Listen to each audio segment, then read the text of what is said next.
All right. Why are we here today, Marika? Tell us who we have. Thank you. Awesome. Thank you, everyone. It is really good to be here.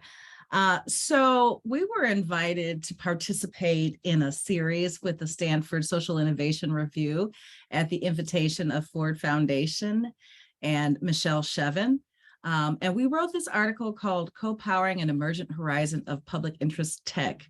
And it's an opportunity to unpack this whole conversation. And that's why we're here today, to really suss out some of the really important ideas that we want folks to understand around public interest tech, get grounded in it, and then also see the role for yourselves as we move forward. So with no further ado, I'm going to pass it over to Michelle, who is going to ground us, and then we will get started.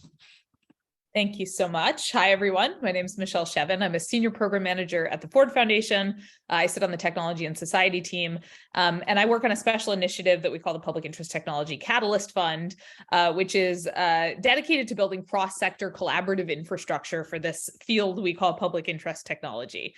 And I'll be happy to talk more about this funder ecosystem later, but first I want to emphasize that I'm absolutely thrilled and grateful to be here to speak with Marika and Aasim and all of you today. I'm fairly sure I would not be in the role that I'm in or focused in the things that I'm focused on in my career if I hadn't met both of you. And I've been so incredibly inspired by your work. And of course, as Marika mentioned, this summer we co-wrote a piece about where your community work kind of meets my work on how funders need to show up for communities.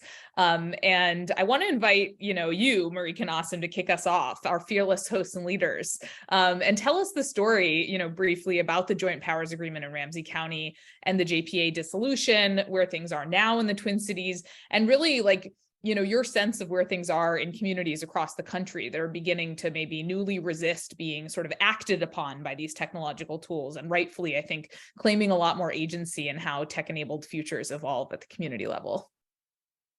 Thank you. Yes. And for many of you, the story of the Joint Powers Agreement in Ramsey County is not a new one, but we want to share this story with nuance so it can align to the conversation we're having today. So what I want to share about this story is that Ramsey County, the city of St. Paul and St. Paul Public Schools wanted to think about ways to address challenges in the system, long entrenched challenges in the system. So they wanted to figure out ways to address that through an upstream lens, rather than waiting for people or young people to get in trouble and then have a reactive response. They wanted to be proactive about supporting young people and their families to prevent folks from being enveloped in the school to prison pipeline or the juvenile justice system. And so I often in the story talk about how the community was invited to participate in a community engagement process to talk about what are some of those challenges that community members are seeing within the education system and across the systems, what we call the ecosystem of education, all these touch points where systems were having interactions with their young people. And so the story happens where this community engagement happened. They took the information back from the community engagement and said their takeaway was data's critical, data's important, and that communities say that they want their data to be shared so that they can address these long time conditions in education.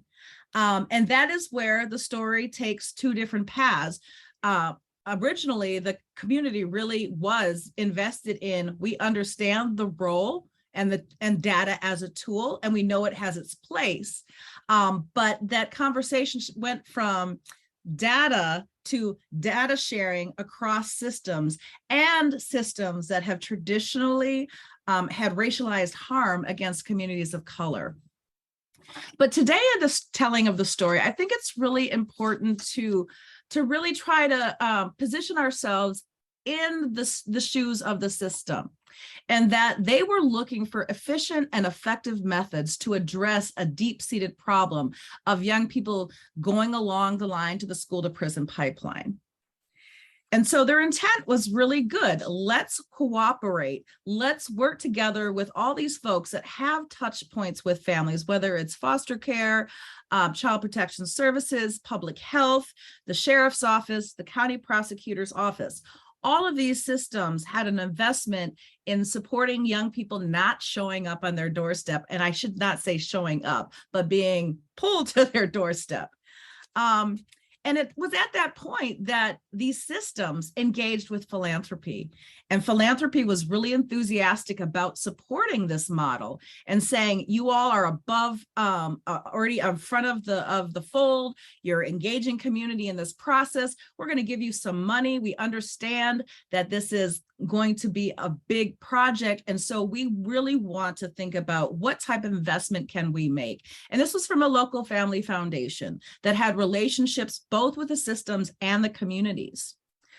One of the pieces that I think about in this joint powers agreement is they decided that across all of these systems, they were going to use an early warning system that would flag students who were at risk for being involved in the juvenile justice system. So one of the things that they were able to do is cross-system funding. And so oftentimes education and juvenile justice is funded very separately in these worlds. And they came together to really think about how do we have an ecosystem of support for young people. So again, landing in this space of good intentions, wanting to work together to address the harms that have been happening in community. So there was a great deal of support and funding from these local foundations to not just do the community engagement, but to actually bring these systems together and talk about what is the data that we would need in order to respond to and create interventions that would work. Also, who are the other people that we need to be involved in this space, because they did not posit themselves as experts. They presented themselves as this is an opportunity for us to partner outside of our current experience. And so they got funding, not just to do the community engagement, but they also had outside vendors saying, we are willing to work with you to create such a structure, because to date, it does not exist in any form that they were aware of. And so in that system, they talked about having this early warning system where they would collect data, collect information on suspensions. They could potentially collect information on family members or individuals within a student's family that had already had an interaction with the juvenile justice system. They were thinking about flagging whether students had been involved in foster care, all of these other positions. And so these were the touch points that these systems had with young people.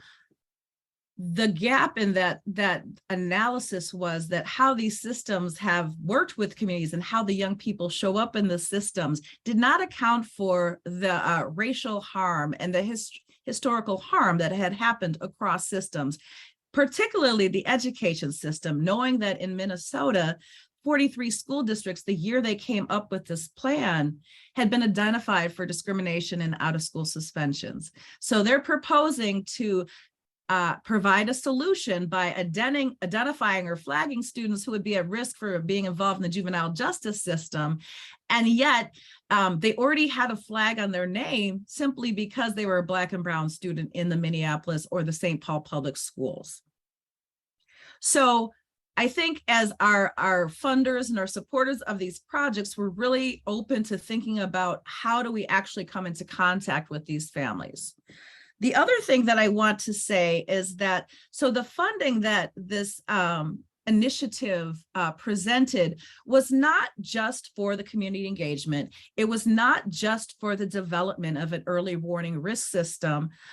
It was also about how do we analyze all this data that's coming in? How do we fund these systems continuing to come together to talk about what this early warning system is producing. They had proposed an additional governance structure between these three systems in order to provide oversight. So there would be some type of accountability, even though they structurally excluded community members from being in this new governing structure. So what I'm sharing with you is along each of these points of this large intervention, as we'll call it, is there was always resource and funding to try new things. They were excited about a new innovation, and that they were going to be partnering with people that had expertise in this piece. And so what could possibly go wrong? And so again, community having a true investment in the upstream approaches to working with young people had to have a pushback to say, you know, we understand that you have these really good intentions, but what we see here is the potential for harm and some gaps in your vision and blind spots in how you're going about doing this. And so a lot of that struggle was with the systems reckoning with themselves about that relationship with community and who was the expert. And at the time, our funding structures were positioning the systems as the expert and not in tandem with the communities that had the potential to be harmed. And so I want to share that our community showed up. They had to educate the municipality, the county, all of these folks about these potential harms, and basically had to hold mirrors up to the systems in order for them to see that, you know, we're not against you. We're not trying to like make your life more difficult. We're not trying to disrupt any attempts at innovation, but fundamentally there is a missing piece in how you're operating and organizing this work. Had you invested in community from the beginning and supported their participation, we would not have invested that amount of money already before the project had even gone into place. And so it took a lot of conversations back and forth. It took a few data breaches. It took communities organizing with their respective interests to really push back against these systems and say, we're not opposed to you looking for ways to support young people, but this is a large investment of money that at the end of the product, what we don't understand is how is this going to be any different from what you've already provided, because they had done a lot of the investment on the front end technological solutions, but the solution at the other side was the same, where they were going to, if a student was flagged, send a social worker out to the house and say, hey, you've been flagged. We've got these lists of interventions that will probably prevent you from being involved in the juvenile justice system. And so the reason why we're having this conversation today is this is a story that actually could have gone really well, and it could have been a model based on who was participating, whose voice was being listened to, and making sure that everybody was coming along on the same path to make sure that the outcome that we were headed towards, the steps that we were taking, would actually point us in that direction. And so we were successfully able to dissolve this powerful agreement between three powerful systems. And we were able to do that by reaching out to community members, reaching out nationally to folks that had a better grasp of what predictive analytics and algorithms were. And so we were able to, like I said, dissolve that idea. We were able to dissolve that agreement. And going forward, we had some really powerful lessons that we wanted to share with other people. And the first that is one of the questions that came up is like, families don't understand what you're proposing. And so how can they authentically weigh in the process if there's not parity around their understanding? And so TCIA really took a look at what was happening and decided that our role was one of many, but initially was to be in relationship with community and interrupt and disrupt this intimidation or this feeling that our communities were not a part of the public that was in the decision-making process for this technology. And so we didn't want to leave anybody else out in the process. So since that time, we've been hosting summits, webinars, we've led the No Data About Us Without Us Fellowship, and we've been consulting with a lot of systems that were very scared after the dissolving of the JPA because they did not want to make that level of investment to have to be that far down the line and then have to take a step back because of a large number of missteps.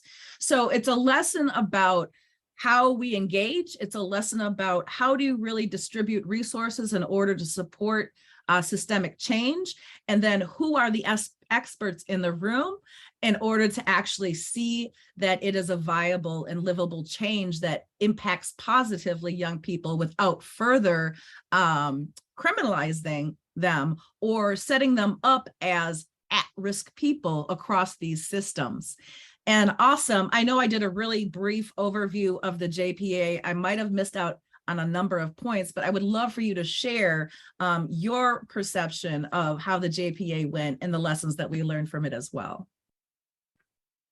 Thank you, Marika. That was a good reflection and gave me some time to think about parallel conversations that we had and the way that we picked this up with Michelle when we were in California. And I think that part of this conversation and working with the DFC, the Data Funders Collaborative, that we learned was infrastructure and enablement, education and equipment. That is something that our community was not prepared for. You and I went to work on developing and defining for people and simplifying, what is the algorithm? The algorithm of the improv was a product that came out of that when you started to coach and meet with the other coalitions and help to bring that about, equipping them to practice how to talk to policymakers. There was a lot of capacity development and investment without any funding, actually, to go into that to make it happen. This was not a funded opportunity. This was not someone say, hey, we have money for you all to do this. This was a need. We responded, and thus we were enabled by the community support to affect the change that we had. That's what I come out with, that the infrastructure, when we're talking about public interest tech right now and co-creating that, it shifted from a dominant position of systems, well-intended, but with the lack of perspective, the best intent can go awry. Often does. It's like someone wanting to help you and they clean up your room for you, but move everything around, but don't consult you, right? And you come in and you can see it as a change and you're like, I want to appreciate this, but it's really hard. It's really hard to appreciate what's going on here. And I think that that's where we were at. And also we have to understand that there was a lot of fear in the system too, and there's a reaction to that. We talked about it today about data, the source of the data, right? Our keynote, Dr. Brandon Marshall today brought that up. Where's your data coming from? How is it being used? And that's a conversation we actually had in California when we was at the CDT, was that once they get the data, what do they do with it? And it was the vendor who was making promises and basically we're going to profit off the backs of community, not have a plan to remediate harm if they were harmed, and then using data that had already marginalized them, that was already based on your work, Marika, with solutions, not suspensions, and the data that was being collected was already wrongly classified within the system to identify. So there was systemic issues that were going to solve a problem that it itself had already created in so many ways. So I saw that from a different perspective, in good intent, but the system is bad. The recipe going into it was bad. Enablement, like I said, education and equipping, and then advancing the call. And I think that that's something that every organization, when they get hit by these type of situations, struggle with. How do we scale up? How do we respond? How do we educate and equip, and then get people to move? And so I think that's really important. And I think at that time, as I'm reflecting on this, Michelle, your perspective looking in at this happening, you were part of the DFC at the time and being able to look and think like, okay, what's happening here and why aren't we there? What was going on from your vantage point?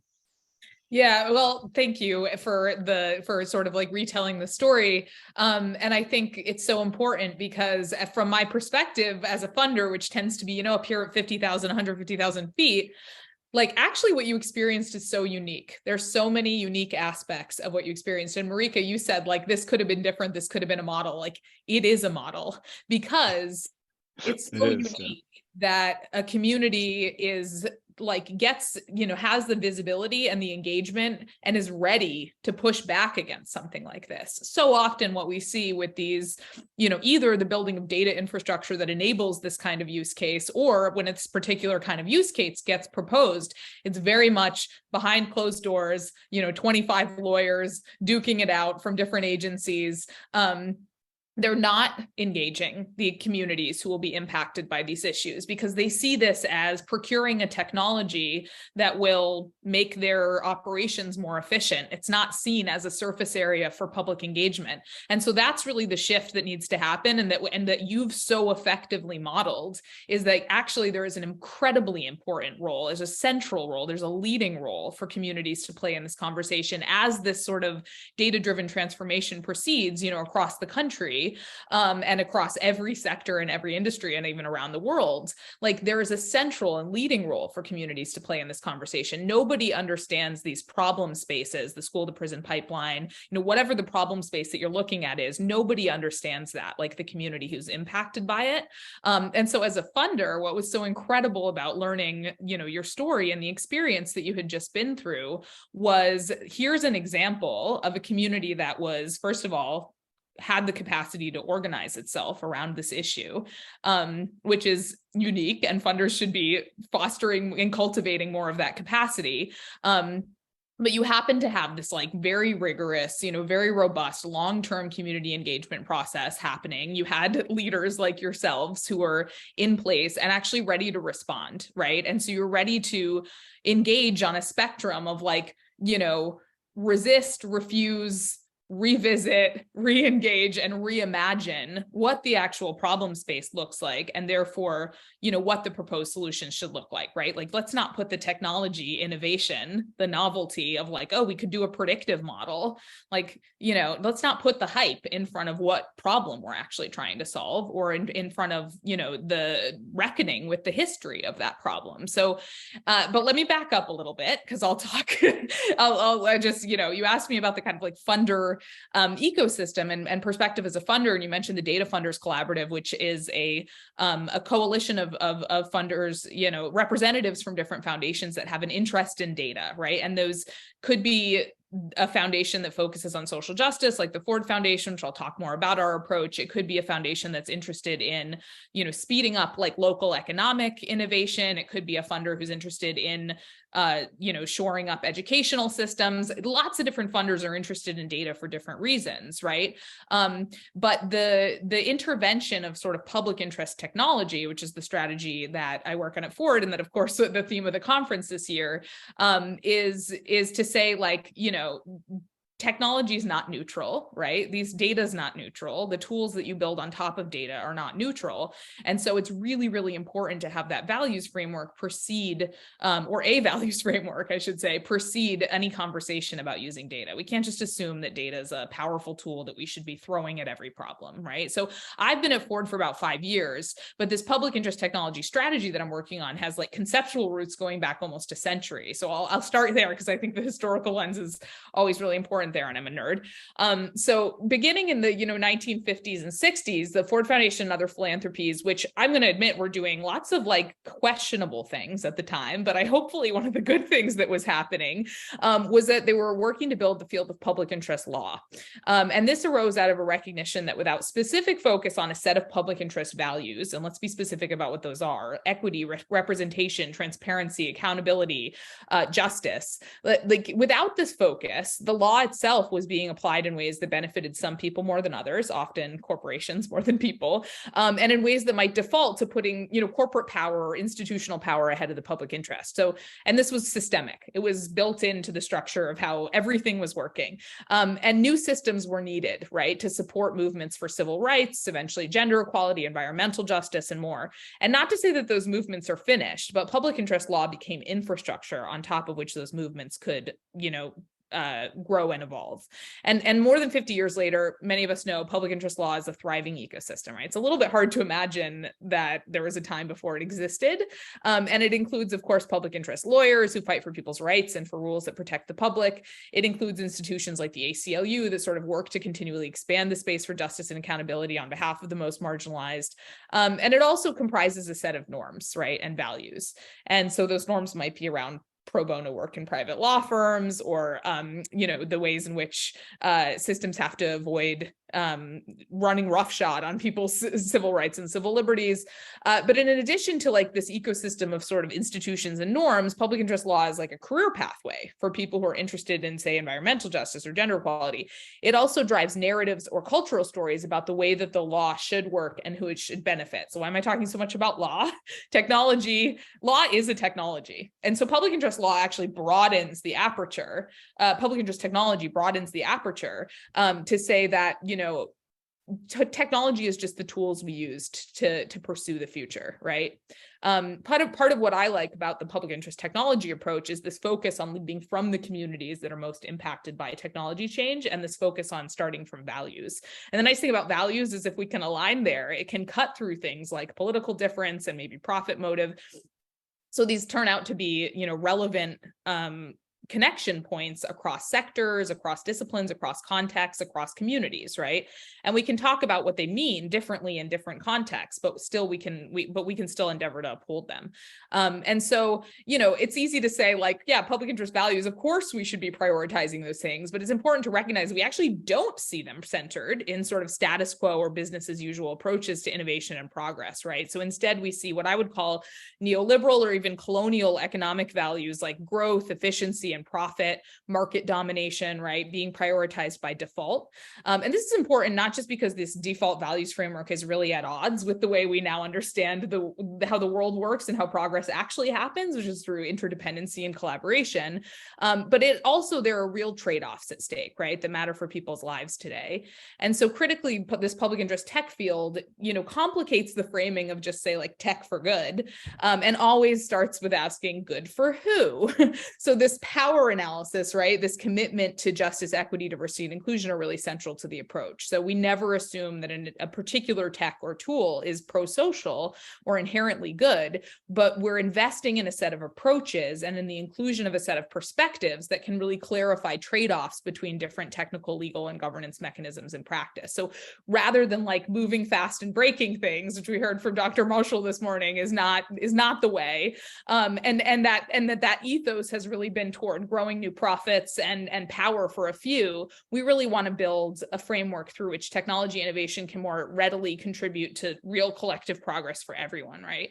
And we're doing that with a range of partners, as I said, through Data Funders Collaborative. We have something called the Public Interest Technology Infrastructure Table. We have something called the Public Interest Technology University Network. So we're making all these infrastructure plays, but like that's enough sort of like philanthro speak and jargon. Part of the reason I'm such a proud supporter of both of your work at the Twin Cities Innovation Alliance and your coalition work is because it's really grounded in the issues that are facing communities today. So Aasim, one of the things that we've bonded over is how like every part of our culture is attuned to prioritizing the individual, right? So I'd like to like turn it to both of you and ask, how do you think about cultivating more collective approaches? And how do you think funders can better support those approaches in communities? That's a good question. And it has layers of complexity, Michelle. When you think about, and listening to Keelan's conversation earlier, he asked, what is community to you? And I think that's where it starts, is how do we start to help people articulate that their community is a part of many communities, not just one. It's not monolithic. And that in that there's some overlap that they have to live within, and how do we frame that up? And so we start typically from a shared vision, shared mission, shared responsibility for the outcomes, that regardless of where we are, like you said, we get that values piece right, we can start to help manage how I show up, right? Because we have an alignment there, regardless of if I live on this end of the block, you live on that end. And I think that's one of the conversations that Marika and I have been having with our collaborators. And initially was, well, if they don't know about this space and they're being subjected to it because it's passive and yet pervasive around them, how do they know what community that they're in when it comes to them? So we start looking at points of entry, and then we start creating communities based on points of entry and models that say, if you're a parent with a child, your point of entry and coming into this system is here, and now they have a shared experience. So we start looking at shared experiences as a way of helping to define community as well, and then help to align the messaging. So Marika, your thoughts on that? Mute. You're muted. Thank you. Thank you. I'm thinking about that perspective about, again, the power of collectively co-creating shared interests to remediate and prevent harm. And so one of the things that has come up in this session is that, again, yesterday we had our keynote about how we center the public, or redefining the public and centering the public in these conversations. And the thing that's really been coming up again and again is this foundational data literacy for our communities to be able to really, in order to be able to co-power, there has to be that that balance of knowledge and expertise and experience. And so one of the things that we've been thinking about and working on is, how do we not just get people to data literacy?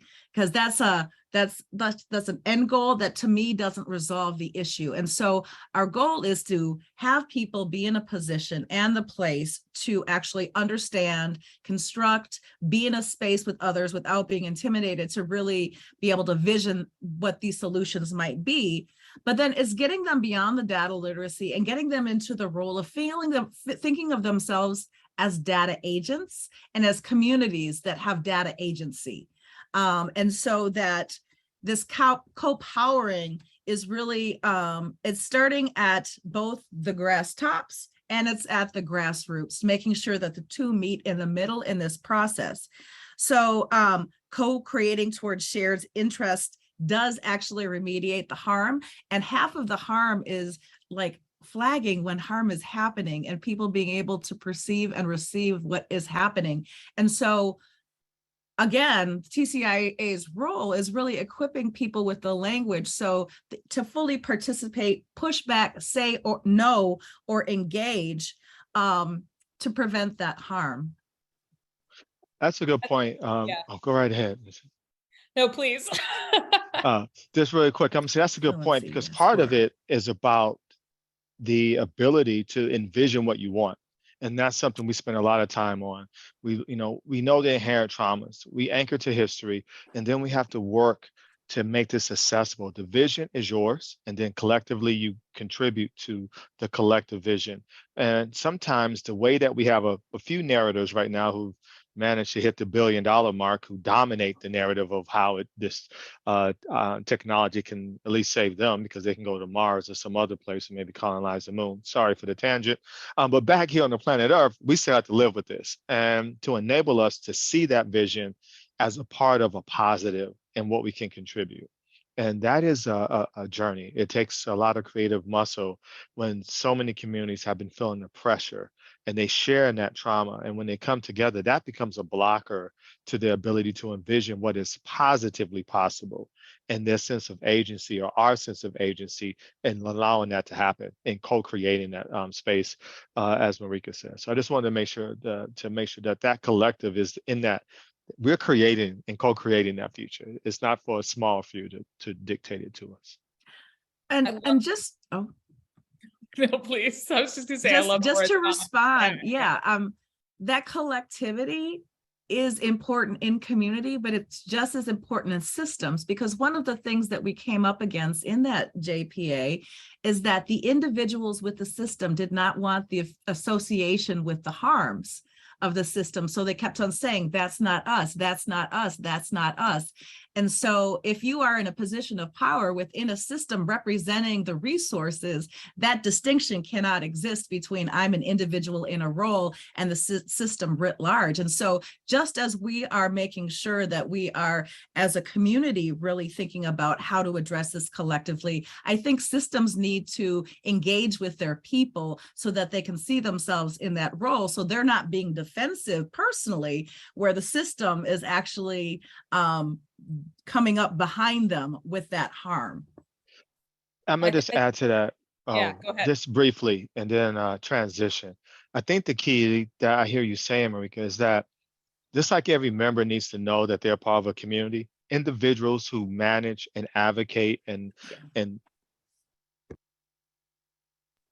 Individuals who manage and communicate need to see themselves as a part of the system. We also know that Zoom has been having issues today. So we know that Aasim will be rejoining us, but I think it's a perfect time to pass it over to you, Michelle, as I know you were ready to also respond. Yeah, sorry to be like jumping in here. I'm so obsessed with it's good. Everything you're both saying. And I think, one of the amazing things about the story of the JPA and the JPA dissolution was that, there was a moment in which I think your community leaders, as I understand it, kind of said, like, you just don't understand, you community, you don't understand what we're proposing here. And actually you were able to say, because you had connected with these national groups who were like, researching how these early warning systems or predictive models fail and do harm, you were able to say that you actually understood it better than, your system leaders. And so what an incredible moment of co-teaching and sort of collaborative learning. And now your community, talk about data literacy and data fluency, as Aura's put it in the chat. Like, now no one in your community is going to be able to hear the words early warning system or predictive analytics or risk assessment tool and not get the pause that Dr. Marshall was talking about in her keynote today, right? It's immediately now these terms will give pause. And so what I hope, folks understand also is there are things that cannot be predicted from data. So like humans are pretty bad at making predictions. Machines are terrible at it too.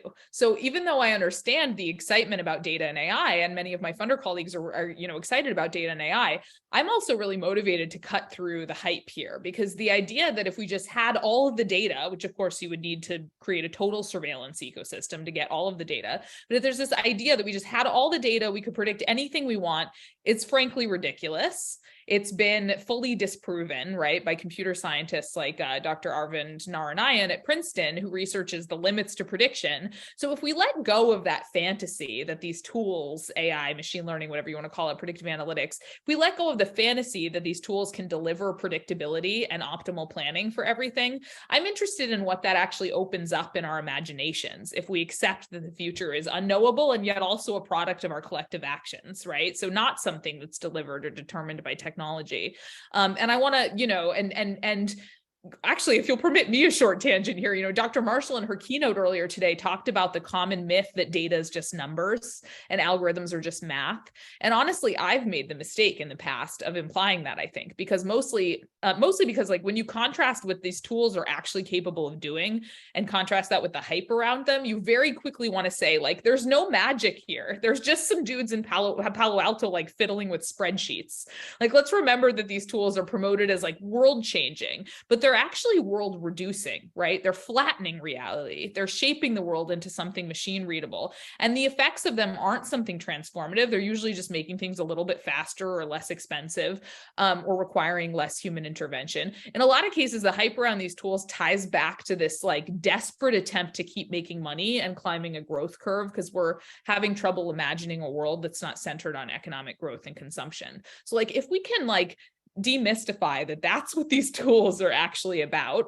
They're not magic. They're also not, to Dr. Marshall's point, though, they're also not just numbers. And I've accused machine learning of being just like spreadsheets that basically adapt to the information you put into them. I actually said that recently in front of some folks from Google and Microsoft, and I couldn't decide if I was embarrassed or like, empowered by that. But and my job's really fun because I get to do that. But really, it's like they're not selling magic. They're selling Excel with some overdue updates. And in some ways that's true, but it's also important to recognize that the data that's feeding these models, these algorithms, that data is supposed to be a record of something, right?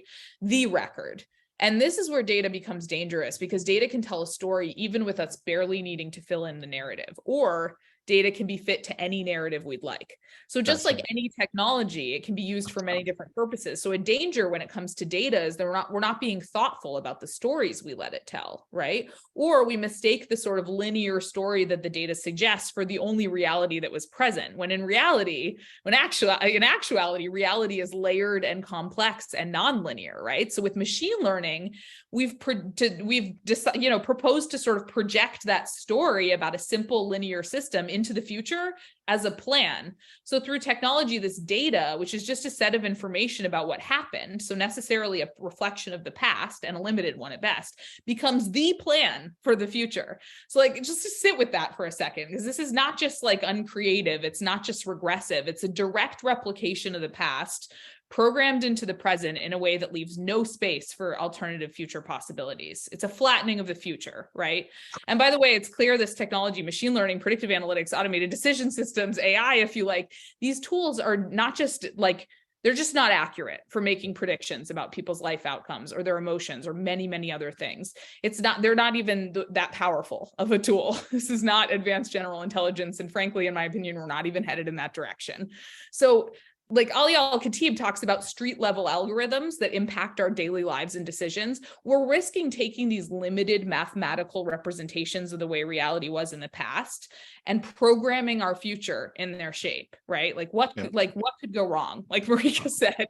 And another example, like there are these tech visions about the future infrastructure that's implied by current technology development, right? When you look at the sensors that are needed to be part of the built infrastructure to enable like self-driving cars or other aspects of smart city technology, it turns the sidewalk into basically cages. Like, do we want to live in a cage that we've constructed to make the world machine readable? Obviously not. So that kind of vision, like that vision of what kind of a world do we want to live in, that needs to be cultivated by communities. Like we've seen what happens when you leave it to tech developers. You get sidewalk cages, you get always on surveillance. So even in the funding community, we're really good at letting the tech conversation come first. And then because it's new and it's shiny and it sounds exciting. And then we end up letting that dictate what the world's going to look like. Like we have to flip that.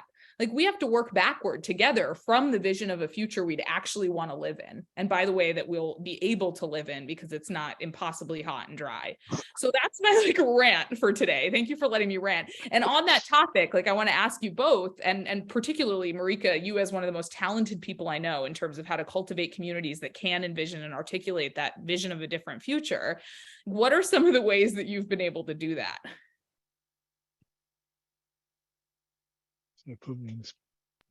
I'm off mute. All right. Well, thank you for that compliment. I do not do it alone. I do it with community, for and on behalf of community.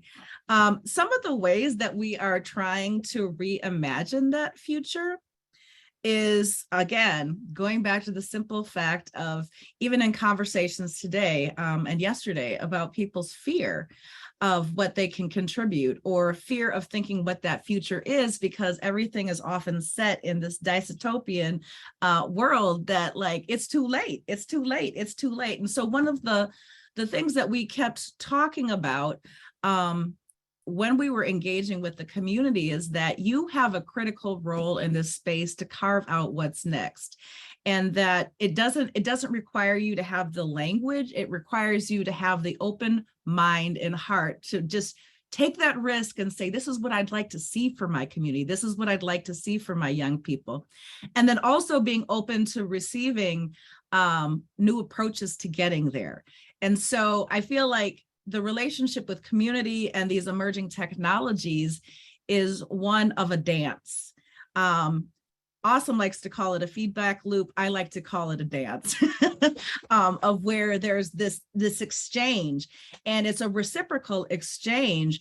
And the way that it's most effective is when that exchange is valued on both sides. So one of the biggest inhibitors for community participating is they're told that they are not the experts, that they do not have that will contribute to this conversation. So I believe that we just need to open up more spaces in community where we can explode our imaginations for what the future is. One of the biggest challenges that Aasim and I come across is when we say, when you imagine the world in 50 years, what is the world that you want to see for yourself if we've resolved all of the issues that we have today?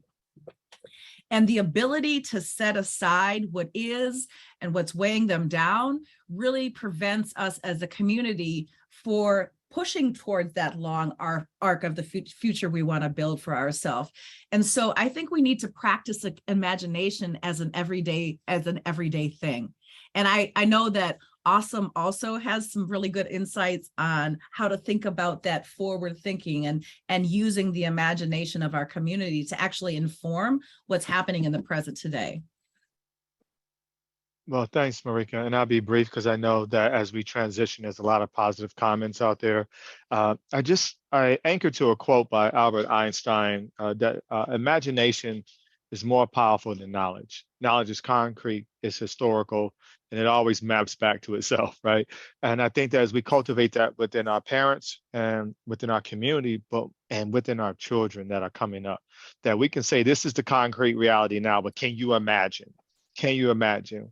Imagine, and not from a career standpoint, but from a values position, from a future position as them as contributors, not from a material, get these shoes, get this clothes, get this diploma.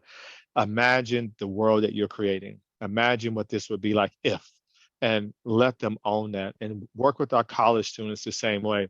We get a lot of questions from college students and RAs who come and work with us, and they're like, oh, wow, didn't think of it that way. Didn't see my role as a data scientist. I could say no. Didn't see my role as an architect, systems architect, or engineer, or as a poli-sci student that I can actually have an effect in this space. So help shift perspectives and have those conversations, and then create the access. Have a discovery fund, create the access, and let them actualize their potential. And as you said, the fast feedback loops, or I think you call it a dance, but that we navigate that together and have a confluence of ideas that continue to refresh the spirit and soul of our communities. So I'll end it with that. Well, I love that. And we have just a few minutes left. Would love to invite folks to put questions in the chat, or if you'd prefer to come off mute, you can go ahead and maybe use the raise hand feature, and we'll invite you to do that. In the meantime, I think there's a great quote from our article, which folks can read if they want to, but I'll just read it out loud. We say this story, meaning your story about the JPA dissolution, this story and many more like it, playing out in communities around the world, hint at a vast and largely untapped store of potential energy for reimagining our technological futures, a tectonic shift on the horizon, where diverse groups of people are engaging in the interlocking challenges they face. Power is being generated to resist, refuse, redirect, and revitalize how we collectively define progress and innovation. Seen through this light, a tradition of harmful technology development and deployment that has sped ahead of people power illuminates opportunities to develop deeper relationships, to better understand our commitments and social contracts to each other, and to hold each other in community. So I see we do have a question in the chat, but I just want to say thank you and express extreme gratitude for both of you for holding me in community and for holding your communities as beautifully and as importantly and as productively as you do, because it's been life-changing for me to get to know you and the incredible work that you do. Thank you. And I just really quickly want to also share and build on that is one of the outcomes, although it was several years later, of the JPA, is that we recognized all of these small communities around the country have these stories to tell. And as a result of that, we're like, we need to build this community at a national level. And so the No Criminalizing Tech in Education coalition became a reality this year because of all of these stories adding up to a really large narrative that had been ignored. And so our next pivot with this group is not to just like be on the defense, but to tell those stories of what we want in the absence of these harms. And so like the story of the JPA is a journey that continues to shape our work and the work of other communities around us. So it's been a critical move. All right.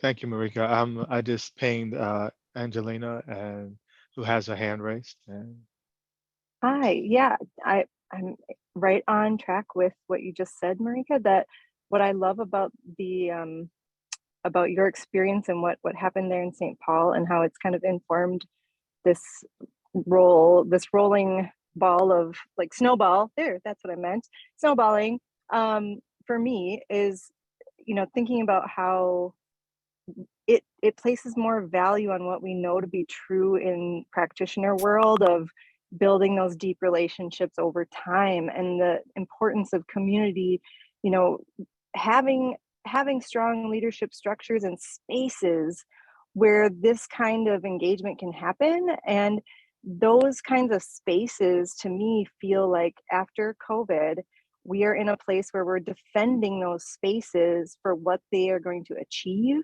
And I'm curious if you all, anyone here has good examples or ways that we can continue the relationship with our funders to talk about how this is how you can get to these next level things for our community that we all are trying to do in bits and pieces and silos. And, as we start holding hands a little bit more and people want to see these outcomes, how can we talk to our funders and say these spaces are sacred for this kind of work to happen quickly, responsively, and authentically?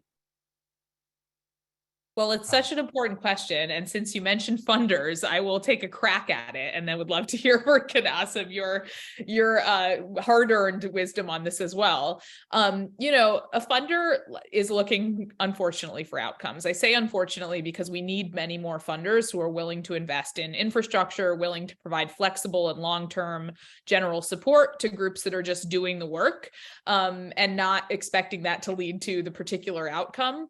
That said, you will find lots of funders who are outcomes driven and who are outcomes focused and want to know exactly what's happening next year as a result of the dollars that they're giving you. What I would tell you is that for any funder who comes to you asking what are your outcomes, there is an argument to be made that no outcomes are possible without first building infrastructure for community trust, community engagement, collective imagination. And look, I'll put my name in, I'll put my contact in the chat if you need, if your funder wants, and some of them do, wants the randomized controlled trial evidence on why, I can dig something up.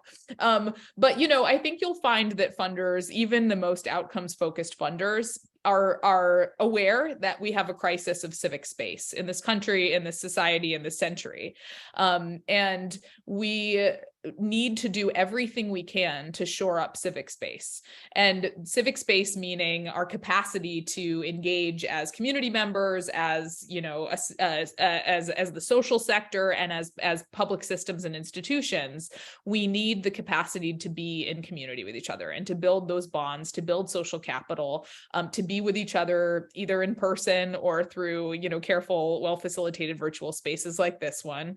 And I think that you'll find that if you're able to build that bridge for a funder, because everything about funders have their own jargon and their own frame, and if you can build a bridge to them to say, to get to the outcomes you want, and we want to get to them too, we need to have infrastructure for actual community trust and engagement. And I think that lots of funders will agree that that's true because we can feel it as people, as individuals in our own communities and in our own lives. And so, yes, I see in the chat, it would be helpful to have research and frameworks on that. I will be happy to share. Yeah. But please, Marika and Aasim, what is this question bringing up for you? Thank you. For me, Michelle, and I think it's important that we drive the narrative and own it critically, enthusiastically, that we belong here and that we're creating a space and that we're not on the margins. And I think that that's something that we have to have a sense of ownership, because we have a small few who are dominating the conversation and making us feel like we're not welcome.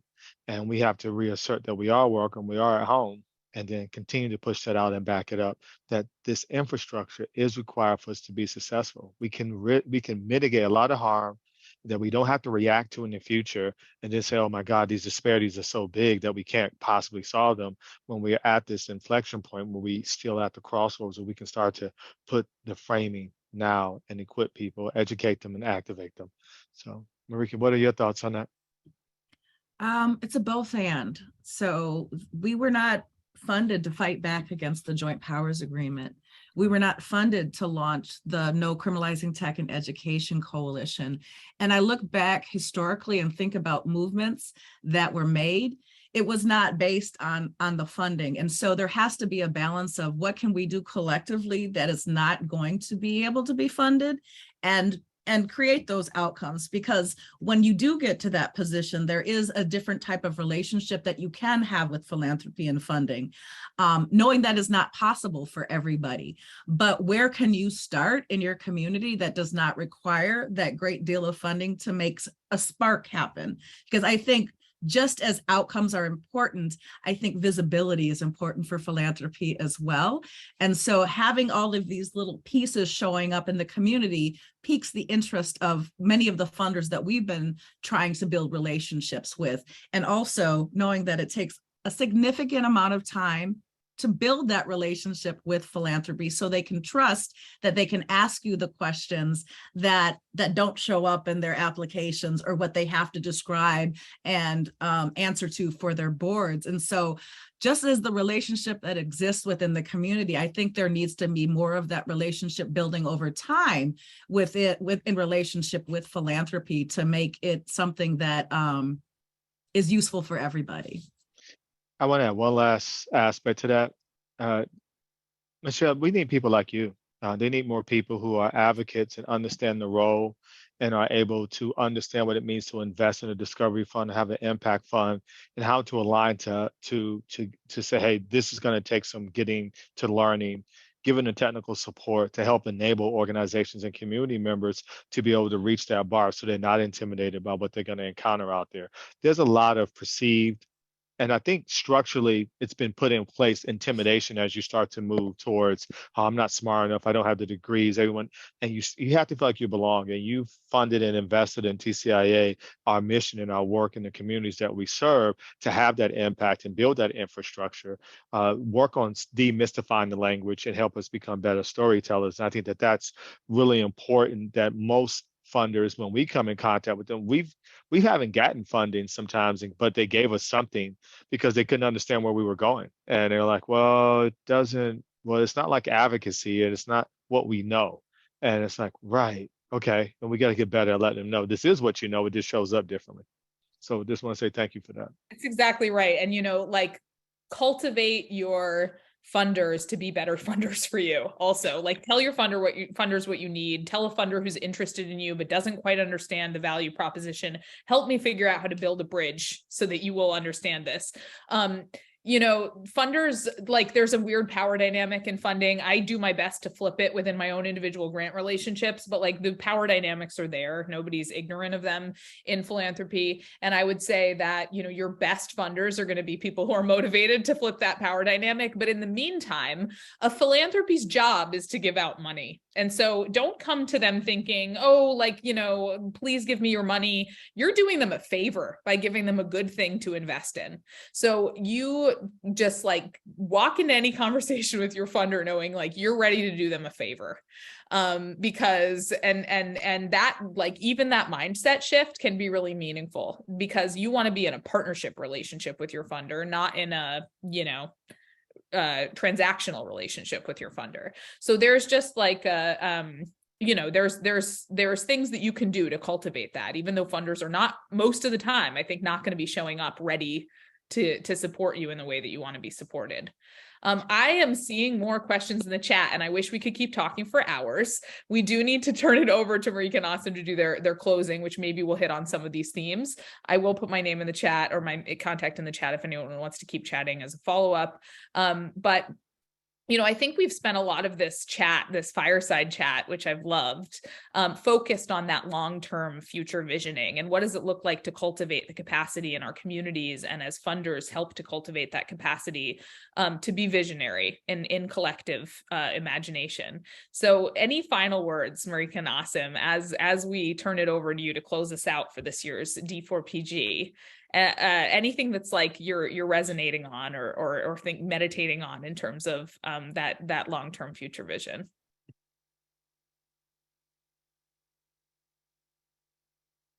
I think I'm looking at you, Marika, unless you're frozen.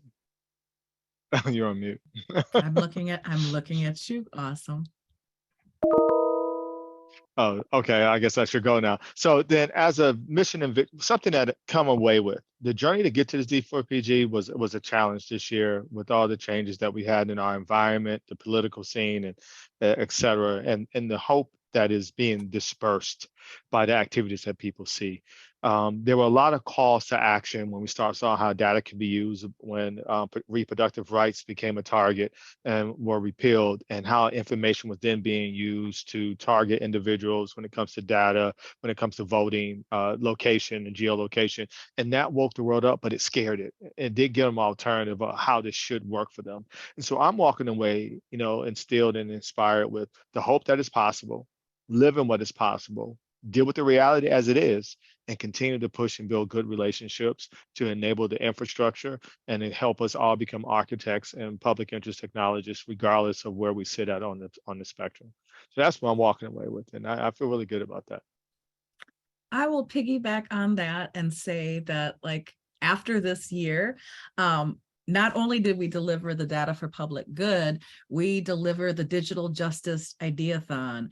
We delivered the Notice No Criminalizing Tech in Education Summit. We launched the coalition. And so one of the takeaways for me is, even in really tense environments, taking risk pays off. Not assuming that all of these things that we tried out this year would work, but that we keep putting these things out in these spaces so that we can capture people's imagination. Even if they didn't attend the event, the thought of, what is a digital justice ideathon? What does it mean to be in space with other people that are recreating the way we respond to safety in schools or other pieces? Is that we have to continue to take risks and not always just aim for the successes, but aim for the lessons so that we can continue to build on our knowledge collectively.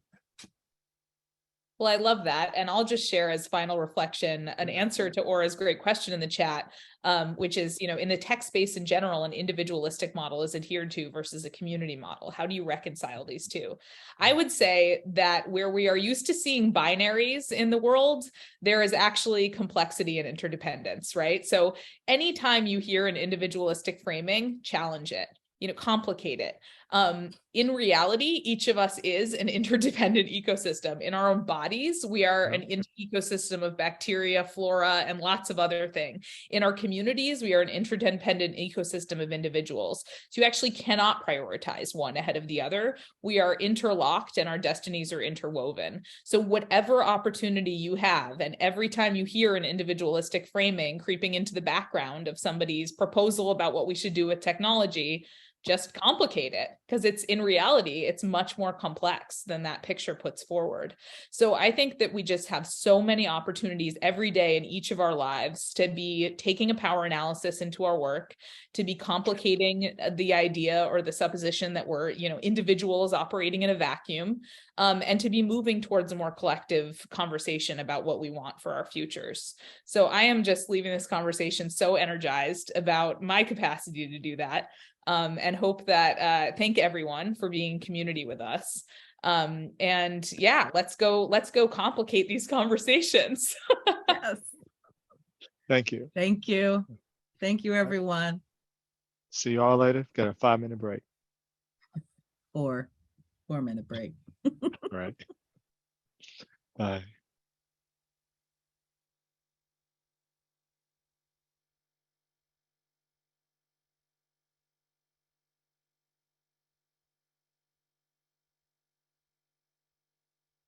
That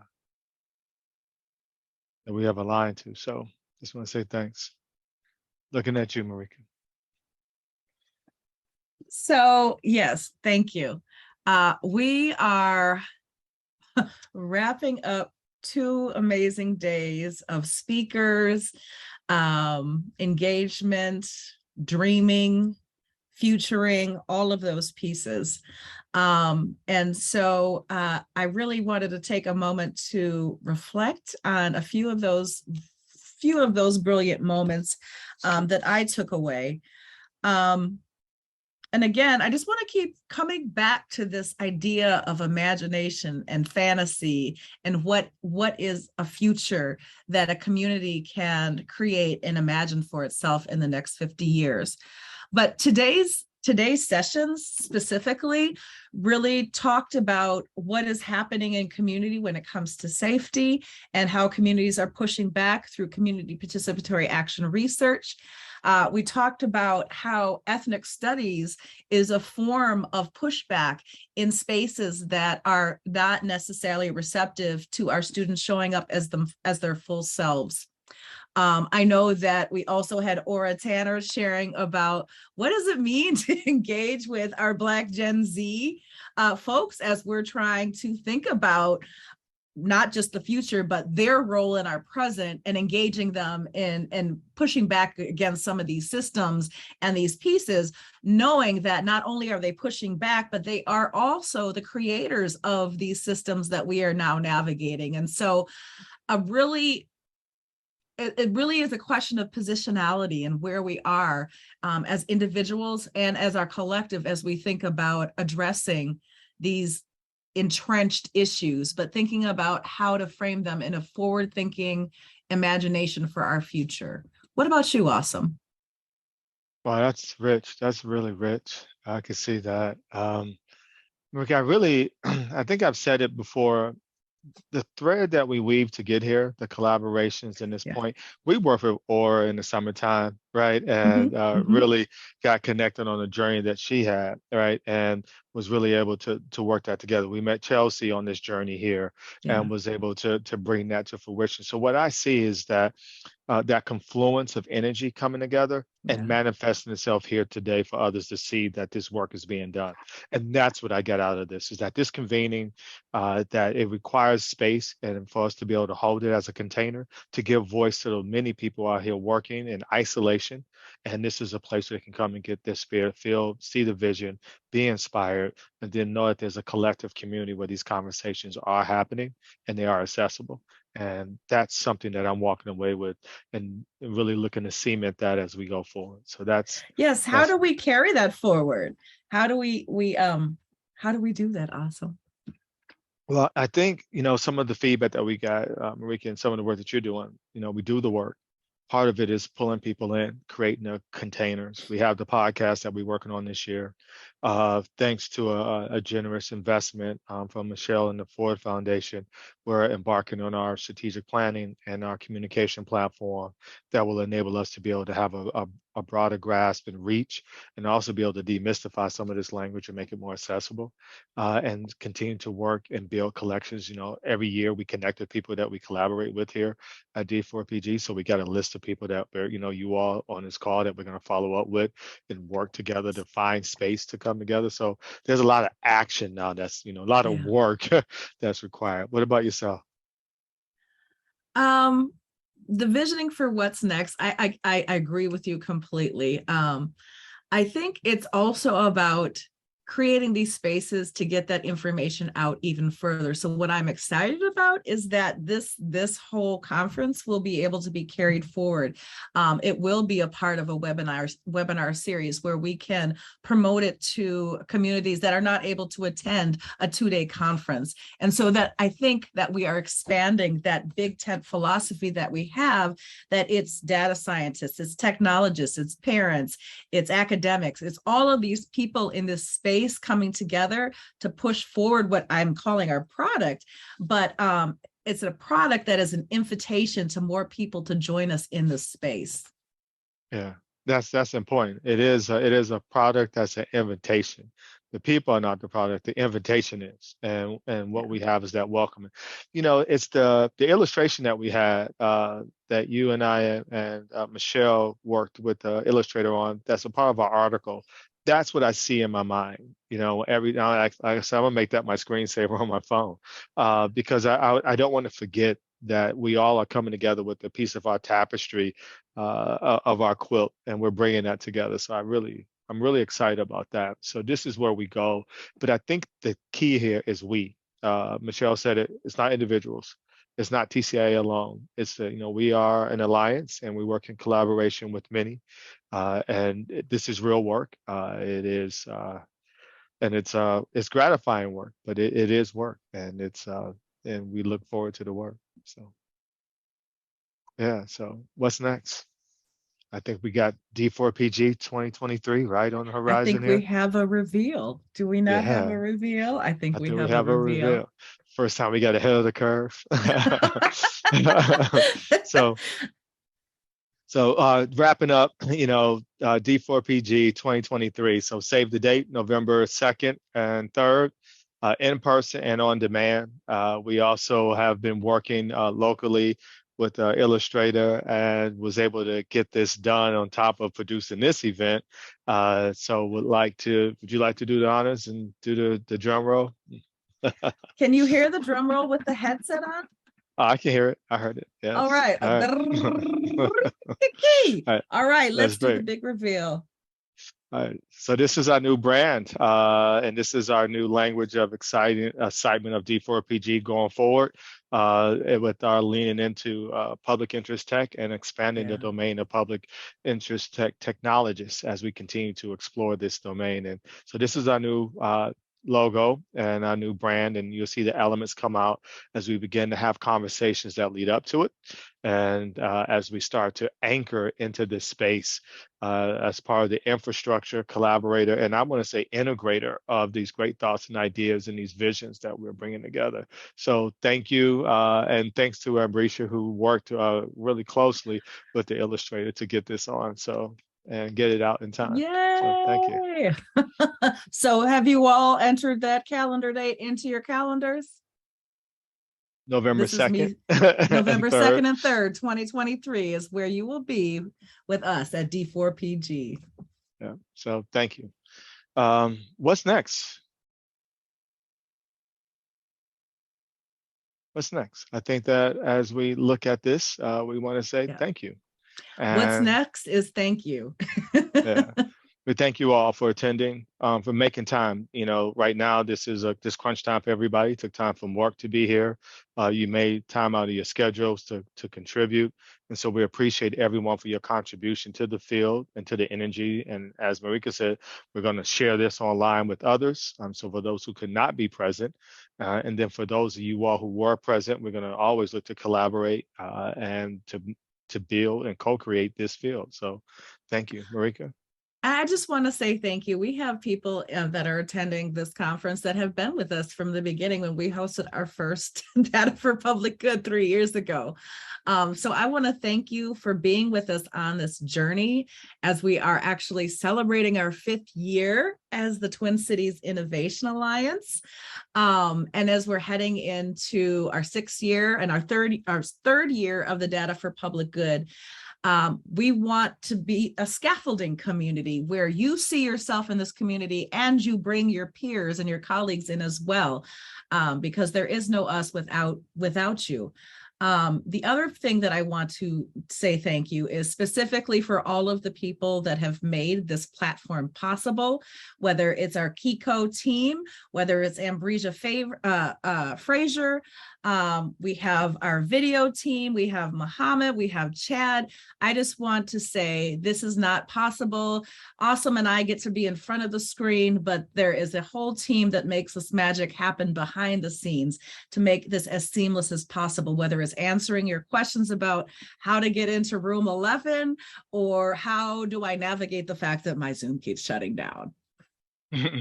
Yeah, and I think I got this on the podcast Hidden Brain. Thanks, Brad. And I think we always have an unsung hero, and Ambricia Fraser, a member of our team. If you want to come on, I told you I was going to call you out, so you should be prepared for this. But we just want to say thank you. You always have that one person who comes in with one role, and they keep pushing the bar for like, hey, not what I signed up for, but they keep showing up and they keep pushing it and making it possible, dotting the I's and crossing the T's, and using their imagination. So Marika and I would like to say thank you, Ambrosia, for everything you did for managing comms, working with Michelle, and just making sure, taking the notes, and they're always just stellar. You're always on point, and we don't want to see you on Monday, Tuesday, and if we could, we'll push for Wednesday. So take some time off, and because without you, and you always had that one catalyst that without you being able to help connect the team, to help connect with Chad, to help connect the behind the scenes with just the vendors and getting the boxes out, and just thank you. And so we couldn't have done it without you. Still waiting for you to come on camera. Oh, she's on my side. I can see her. She's just not spotlighted. Oh, okay, So very good. now she's waiting to hear you. Yeah. Thank you all. Appreciate it. It's been my pleasure. It's amazing. So thank you. Yeah. To Chad, who was usually, we started this on site this year, and through some pivots that we had to make, our team really stepped up. So we want to thank our supporter, the Ford Foundation, and Michelle, who was able to help us get this over the hump and provide people who actually provided service, and to be able to make this happen. And I just want to say thank you also to, she's not here, but to Shalana Navarra, who was also a very strong contributor and kicking us off and helping us get over the hump. And just thank you to everybody who even took time to show up.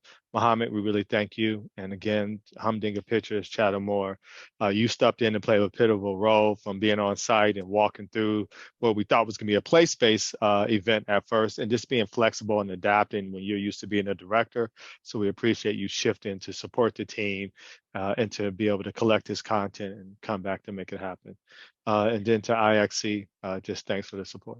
So thanks. And and I want to thank you, Aasim. We have been on this roller coaster, and this Data for Public Good conference has been a part of your dream, of your vision, and it is a pleasure to be a part of seeing it come alive and grow each year. So thank you.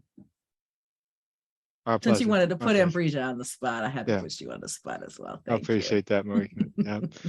And then, since I might as well do one last thing, since we're celebrating, Marika, without you actually pulling these strings and leaning in, the coalitions that you've helped build and stretching yourself across the country with everything, the research that you've been pioneering in the back that people don't know that's coming to fruition, just the work as a whole, it's been very dynamic. We've grown a lot as individuals in collaboration with people. So just thank you for everything. We're a tag team.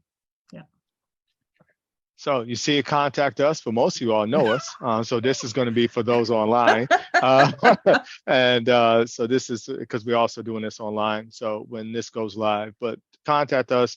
If there's someone that who should have been here and couldn't, feel free to share the information out to them. Use this as a marketing tool for good, that you can help inspire others for what is possible. And want to be able to contribute to that. Is Michelle still present? I'm here. Yeah. Oh, just want to say thanks. If you want to, if you want to say this, thank you to you, your investment and supporting our vision and telling us and being able to lean in to get people to show up, being able to, have influence and really help guide people in our direction, and creating and manage this portfolio of people or this cohort of individuals in this space. So really want to thank you for that. Otherwise, this would not be possible in the way that we're doing it today. Well, that's very nice, but thank you for making my job so enjoyable by giving me great things to invest in. It's such important work, and I'm thrilled and proud to be a supporter. Thank you. And with that, I think it's till next time. Go forth and do public interest technology, since you all are technologists. Let's stay connected and do this again. Thank you, everyone. Enjoy your weekend. All right. Thank you. Bye.